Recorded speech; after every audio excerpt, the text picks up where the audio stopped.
Vi synes jo, at biogas er den rigtige substitutionsmulighed for naturgas. Vi ser på det som om, at der er 3 naturgivende ressourcer. Der er sol og vind, og så er der biologisk affald. Og det biologiske affald, det kommer lige så sikkert som sol og vind hvert eneste år, så længe der er mennesker på jorden, og vi spiser fødevarer. Vi har fået lavet en analyse fra universiteterne i Danmark på, hvor meget biogas kan vi lave.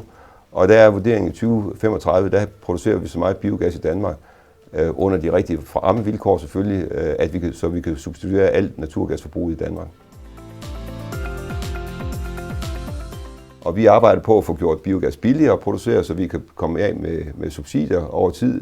Det tager lidt tid, altså nu tog det vindmøllerne 40 år, og det kan være, at vi kan gøre det hurtigere, men vi har brug for subsidier, i hvert fald i en start her, ikke? Men det er en målsætning for os at komme af med det, fordi ellers er vores forretningsmodel ikke kommerciel jo. Der er store eksportmuligheder. Vi er allerede på vej til udlandet. De store oil majors har allerede fået øje på os at sige, at det er sådan nogle organisationer som jer, vi skal have fat i, for at få lavet den her grønne omstilling. Så de er interesseret i os som en købsmulighed, ikke? Så det vi gør, det er rigtigt også på et internationalt skala. Danmark er jo i forhold til politikere og embedsværk er jo 100% fokuseret på el.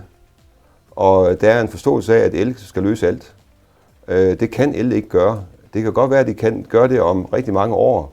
Men hvis vi ser på at få gjort noget ved CO2-udledningen nu, så er det bare med at få flyttet så meget over på gas, på biogas som muligt, fordi vi kan give en CO2-gevinst allerede i dag. Og der synes jeg, vi er lidt for enøjet i forhold til i det danske politiske system om at få fundet nogle elløsninger. Og det er faktisk en forhindring for os. Og det betyder, at man hele tiden væver sig ved at skulle lave støtte til biogassystemer. Og jeg vil sige, at der er sådan set ikke noget at betænke sig om, fordi at vi får altid brug for biogas.